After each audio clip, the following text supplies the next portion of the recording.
English Eats V. English Eats V. Hi, I'm Dr. Vivek. You are watching EnglishEatsV. Let's start reading practice. Shanti swung the satchel lightly and made the instrument box, which contained the protractor, the divider and other assorted items that one needs to draw geometrical figures, sing to her. The notes it produced were the beats she needed to provide the orchestra for the gentle notes produced by the breeze that ran into a dancing cluster of bamboos. Hi, Shanti. She heard the shriek of brakes biting into the tires. She turned quickly and noticed her cousin, Arumugam, tilting the bicycle and gaining stability by simultaneously taking his left foot off the pedal and planting it on the ground.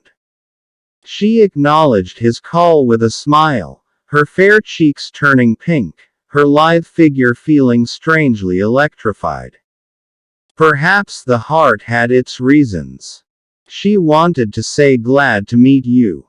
So your course at the military academy is over. You are now an officer in the army. Congratulations." But the words died in her throat.